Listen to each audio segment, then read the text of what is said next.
Hello बच्चों, चलिए आज का हमारा प्रश्न है। लॉग आधार 10 है, 1005 का सन्निकटन मान ज्ञात कीजिए। जहां हमें दिया गया है लॉग 10 ई का जो मान है वह 0.4343 है। तो हमें यहाँ से इसका मान ज्ञात करना है। तो इस प्रश्न को करने हेतु हमारे पास यहाँ से हमारी मुख्य अवधारणा कार्य करेंगी। मुख्य अवधारणा यहाँ से हम लेके चलेंगे। यदि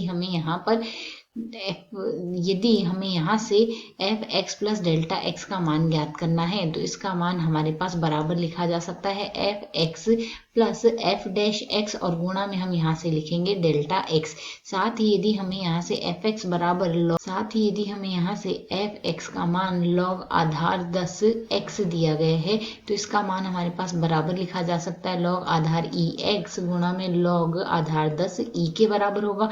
अब प्रश्न में दिए गए मान को यदि हम काम में लें तो लॉग आधार 10 ई का मान 0.4343 दिया गया है, और साथ ही हम लगा देंगे लॉग आधार ई एक्स।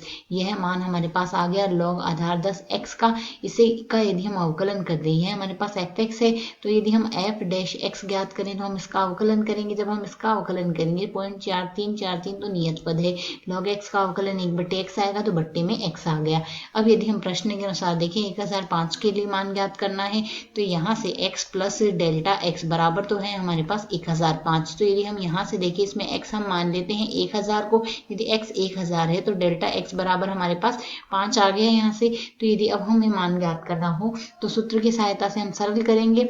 हमें लॉग आधार 10 1005 का मान ज्ञात करना है तो यह हमारे पास बराबर लिखा जा सकता है लॉग आधार 10, साथ ही हम लगा देंगे x, लॉग x लिखा जाएगा, लॉग एफ एक्स लिखा जाएगा। तो यह लॉग आधार 10 1000 आ गया, प्लस यहाँ से हम लगाएंगे F dash x into delta x, तो 0.4343 लिख देंगे। बट्टे में हम लगाएंगे x, x का मान है हमारे पास 1000, और गुणा में लगाएंगे डेल्टा एक्स। डेल्टा एक्स का मान आएगा हमारे पास 5 है हमारे पास यहाँ से।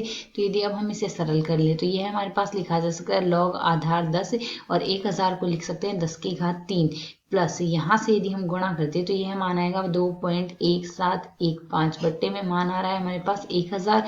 इसे यदि हम आगे सरल करते हैं इसका मान 3 आएगा, लॉग आधार 10, 10 का मान 1 आ जाएगा, प्लस इसे सरल करने पर मान आएगा 0.00217। तो यदि हम इन दोनों को जोड़ दें तो मान आएगा 3.00217, जो कि हमारे पास इस प्रश्न का हल है। आशा है समझ आया। धन्यवाद।